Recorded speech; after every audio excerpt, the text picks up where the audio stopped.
तो बाबा भोलेनाथ के जो बाबा का अंश है, जिसको बाबा का अंश कहा गया है, वो पवित्र पावन मंगलमय रुद्राक्ष है। अब रुद्राक्ष अभी आजकल जो आप आ जाओ, थोड़ा थोड़ा इधर आगे पीछे आ जाओ ना, आप प्रॉब्लम नहीं है ना, दूसरे भी लोग बढ़ जाए वो व्यवस्था, इधर भी आ जाते कुछ लोग। बैठो बैठो, आओ, बढ़ जाओ बिल्कुल बैठो। आप क्या है, आ जाओ। सिर्फ तुम लोगों को माइक नहीं दूंगा मैं, डर लगता, जैसे भजन गाने वाले के पीछे एक के पीछे एक नंबर रहते ना। बाबा की हम सब परिवार है, हमारा आनंद ले रहे हैं हम सब, कोई प्रॉब्लम नहीं। तो रुद्राक्ष जो है वो भोलेनाथ का अंश है।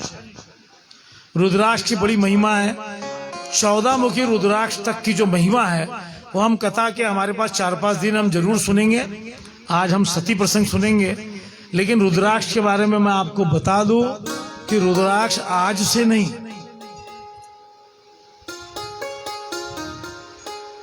सतयुग से, भगवान राम जब वनवासी बने तब भगवान ने रुद्राक्ष ही धारण किया। धर्म अर्थ काम मोक्ष ये चारों की प्राप्ति रुद्राक्ष करवाता है।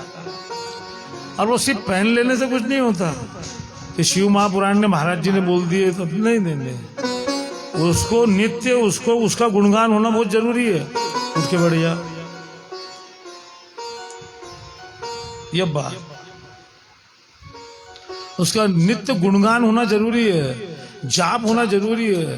अरे कम से कम 11 बार तो ओम नमः शिवाय बोल सकते ना हम, रुद्राक्ष पहनते समय पहनना चाहिए। जलेरी में उसका वो बीज है, रुद्राक्ष जो है बीज है, इतना ख्याल में रखो, उसको रोज पानी देना बहुत जरूरी है। वो पानी दिएगी वो चैतन्यता आ जाती है उसके अंदर। तो कोशिश ये करो कि रुद्राक्ष को रोज जल लगे, घर की शिवलिंग का लगे, जहां मंदिर है वहां आप जाओ, वहां कोशिश ये करो। अब मुख्य बात पे मैं आता हूं कि हमने नेपाल के रुद्राक्ष बुलवाए हैं। हमारी इच्छा है, बाबा की इच्छा है, हमारी तो क्या इच्छा है, जो करवाता है राज राजेश्वर महाराज करवाता है। बाबा ने इतना दिव्य कथा का आयोजन सहज ही करवा दिया, ये उसकी कृपा है।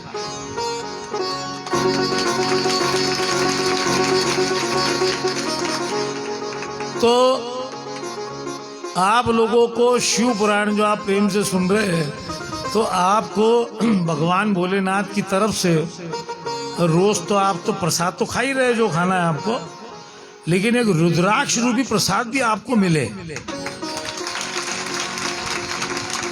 ऐसा मानस बाबा का है।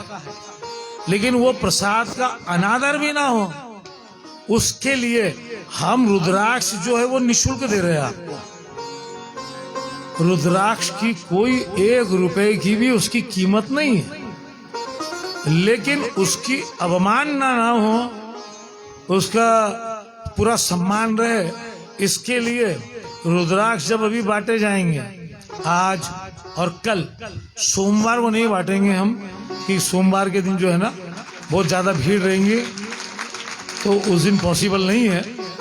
और मंगलवार और बुधवार भी हम समझ लो, तो हमने उसका 1 रुपए का भी हमने उसका शुल्क नहीं रखा है, उसकी कोई कीमत नहीं है। महादेव जी का प्रसाद है, भोलेनाथ का प्रसाद भोलेनाथ के भक्तों को मिले, यही इच्छा है। लेकिन उसकी अवमानना ना हो, तो आपकी जो भी इच्छा श्रद्धा हो, एक रुद्राक्ष को लेने के बाद में जो रुद्राक्ष आपको दिया जाएगा, एक हम अभी आरती के बाद लगा देंगे, जहां भी बैठना है रुद्राक्ष बांटेंगे, तो आपकी जो श्रद्धा इच्छा है वो आप इस पेटी में डाल देना और रुद्राक्ष ले लेना।